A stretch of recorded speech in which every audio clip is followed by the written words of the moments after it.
തദ്ദേശ തെരഞ്ഞെടുപ്പ് ജനവിധി അറിയാൻ തലസ്ഥാന ജില്ല സജ്ജമെന്ന് ജില്ലാ കളക്ടർ അനുകുമാരി IAS കൈരളി ന്യൂസിനോട് പറഞ്ഞു. നഗരസഭയും മുനിസിപ്പാലിറ്റികളടക്കം 16 ഇടങ്ങളിലാണ് വോട്ടെണ്ണൽ നടക്കുക. ക്രമീകരണങ്ങളെല്ലാം പൂർത്തിയായെന്നും അനുകുമാരി IAS പറഞ്ഞു. നമ്മളിപ്പോൾ തിരുവനന്തപുരത്തെ ജില്ലാ കളക്ടറായിട്ടുള്ള അനുകുമാരി IASനൊപ്പമാണ്. ഇവിടെ തിരുവനന്തപുരം ജില്ലയിൽ 16 കേന്ദ്രങ്ങളിലാണ് ഇതിൻ്റെ വോട്ടെണ്ണൽ കേന്ദ്രങ്ങളുള്ളത്. അതിൻ്റെ സജ്ജീകരണം സംബന്ധിച്ച് ജില്ലാ കളക്ടർ തന്നെ കൈരളി ന്യൂസിനോട് പ്രതികരിക്കുന്നുണ്ട്. ഞാൻ നേരത്തെ മുഖവരിയായി പറഞ്ഞത് മാഡം, ഈ ഒരു തദ്ദേശ തെരഞ്ഞെടുപ്പ് വളരെ ഗൗരവത്തോടെയാണ് ജനങ്ങൾ കാണുന്നത്. അതിനൊരു ആകാംക്ഷയുണ്ട്.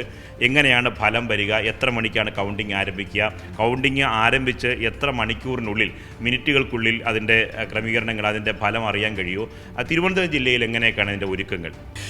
നമുക്ക് നമ്മുടെ ജില്ലയിൽ 73 ഗ്രാമപഞ്ചായത്ത് ഉണ്ട്. ആ ഗ്രാമപഞ്ചായത്തിൻ്റെ കൗണ്ടിങ് നമ്മൾ 11 ബ്ലോക്ക് പഞ്ചായത്തിന് കീഴിലാണ് ചെയ്യാൻ പോകുന്നത്. അപ്പോൾ 11 ബ്ലോക്ക് പഞ്ചായത്ത്, അതുപോലെ തന്നെ 4 മുനിസിപ്പാലിറ്റി, ഒരു മുനിസിപ്പാലിറ്റിന് ഒരു കൗണ്ടിങ് സെൻറ്റർ ആയിരിക്കും, പിന്നീട് ഒരു കോർപ്പറേഷൻ. ഈ രീതിയായിട്ട് നമുക്ക് 11 + 4 + 1 ടോട്ടൽ 16 കൗണ്ടിങ് സെൻറ്റേഴ്സ് ആണുള്ളത്. നമ്മുടെ ഈ എല്ലാ റിട്ടേണിംഗ് ഓഫീസർമാർ അവിടെ കൗണ്ടിങ് ചെയ്യാൻ പോകുന്ന ഉദ്യോഗസ്ഥന്മാരുടെ പ്രൊസീഡിങ്സ് ഇറക്കിയിട്ടുണ്ട്. അതുപോലെ തന്നെ നമ്മുടെ എല്ലാ പൊളിറ്റിക്കൽ പാർട്ടീസിനെ ഇതിനെ സംബന്ധിച്ച് നോട്ടീസ് പോയിട്ടുണ്ട്. സോ എല്ലാ റിട്ടേണിംഗ് ഓഫീസേഴ്സിൻ്റെ നമ്മളൊരു കൗണ്ടിങ്ങിനെ സംബന്ധിച്ച് പ്രത്യേകം ഒരു ട്രെയിനിങ് സെഷൻ നമ്മൾ ഇന്നലെ ഓർഗനൈസ് ചെയ്തിരുന്നു. അവരുടെ മനസ്സിലുള്ള എല്ലാ സംശയങ്ങളൊക്കെ ക്ലിയർ ചെയ്ത് വെച്ചിട്ടുണ്ട്. നല്ല ഒരു ഡീറ്റെയിൽഡുള്ള ട്രെയിനിങ് ഉണ്ടായിരുന്നു. സോ നമ്മൾ പൂർണ്ണമായിട്ട് റെഡിയാണ്. Other than the regular votes, നമ്മുടെ പോസ്റ്റൽ ബാലറ്റ് കൗണ്ടിങ് കൂടി ഇതിൻ്റെ ഭാഗമായിട്ട് നമുക്ക് ചെയ്യാനുള്ളതാണ്. ഡിസ്ട്രിക്ട് പഞ്ചായത്തിൻ്റെ പോസ്റ്റൽ ബാലറ്റ് കൗണ്ടിങ് ഇവിടെ കളക്ട്രേറ്റിൽ ഞാൻ റിട്ടേണിംഗ് ഓഫീസർ ഉള്ളത് കൊണ്ട് ഇവിടെ നമ്മൾ അറേഞ്ച് ചെയ്തിട്ടുണ്ട്. ബാക്കി റിട്ടേണിംഗ് ഓഫീസർമാർ അവരുടെ കൗണ്ടിങ് സെൻറ്ററിൽ വെച്ചിട്ട് അവിടെ നടക്കും.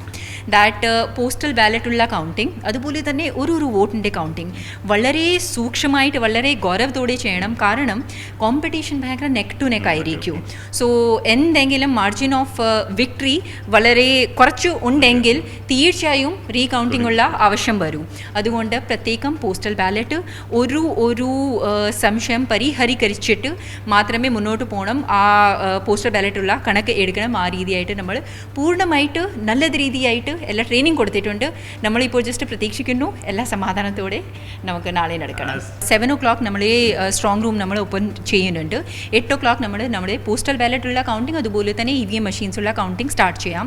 അത് കൺസോളിഡേറ്റ് ചെയ്ത് തന്നെയാണ് നമ്മൾ റിസൾട്ട് പബ്ലിഷ് ചെയ്യാൻ പോകുന്നത്. ആൻഡ് എല്ലാ പൊളിറ്റിക്കൽ പാർട്ടീസിനെ നോട്ടീസ് പോയിട്ടുണ്ട്. പോസ്റ്റൽ ബാലറ്റ് നമ്മുടെ 6 ടേബിളിലാണ് ഇതിൻ്റെ കൗണ്ടിങ് നടക്കുന്നത്. ബാക്കി പഞ്ചായത്തിനെ സംബന്ധിച്ച് 8 ടേബിൾസ് ആണ് ക്രമീകരണം ചെയ്തിട്ടുള്ളത് കൗണ്ടിങ്ങിന് വേണ്ടി. മുനിസിപ്പാലിറ്റി ആൻഡ് കോർപ്പറേഷനിന് വേണ്ടി 16 ആണ്. ജില്ലാ പഞ്ചായത്ത് ഡിവിഷനായിരിക്കും അധികം വോട്ട് വരുന്നത്. ഒപ്പം തന്നെ കോർപ്പറേഷൻ 7000, 8000, 9000 വോട്ടുകളുള്ള കോർപ്പറേഷൻ വാർഡുകളുണ്ട്.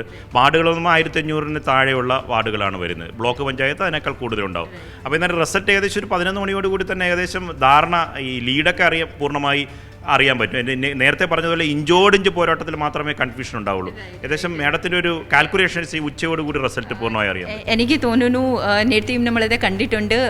ആദ്യം കുറച്ച് നമുക്ക് ധാരണ കിട്ടും ഓക്കെ ABC പാർട്ടി ഇപ്പോൾ ലീഡ് ചെയ്യുന്നുണ്ട്. പക്ഷേ ചില പ്രാവശ്യം by the time we reach completion അതേസമയം വരെ പൂർണ്ണമായിട്ട് മാറ്റം വരുന്നുണ്ട്. സോ നമുക്കത് നോക്കേണ്ടി വരും. അപ്പോൾ നമ്മളിനി കൗണ്ടിങ്ങിന് വേണ്ടി കാത്തിരിക്കുകയാണ്. അപ്പം ജില്ല സജ്ജമാണ്. ജില്ല പൂർണ്ണമായിട്ട് സജ്ജമാണ്. We are looking for a positive peaceful counting tomorrow. തീർച്ചയായും ജില്ലാ കളക്ടർ അനുകുമാരിയാണ് കൈരളി ന്യൂസ് പ്രേക്ഷകരോട് പ്രതികരിച്ചത്. ഇനി മണിക്കൂറുകൾ മാത്രമാണ് ബാക്കിയുള്ളത്. തലസ്ഥാന ജില്ലയിലെ ജില്ലാ ഭരണകൂടം ഇതിൻ്റെ കൗണ്ടിങ്ങുമായി ബന്ധപ്പെട്ട് പൂർണ്ണമായി സജ്ജമാണ്. ഇനി സ്ഥാനാർത്ഥികളും ഒപ്പം തന്നെ മുന്നണിയുടെ പ്രവർത്തകരും ജനങ്ങളും ആകാംക്ഷയോടെ കാത്തിരിക്കുന്ന നിമിഷത്തിൽ ആര് ജയിക്കും, ആര് പരാജയപ്പെടും എന്ന് കാത്തിരിക്കുകയാണ് ഏവരും. അതിന് ഇനി നിമിഷങ്ങൾ മാത്രമേ ബാക്കിയുള്ളൂ. ക്യാമറമാൻ അജിത് കുമാർ കാരോണിനൊപ്പം നിർവൻ ചക്രവർത്തി, കൈരളി ന്യൂസ്, തിരുവനന്തപുരം.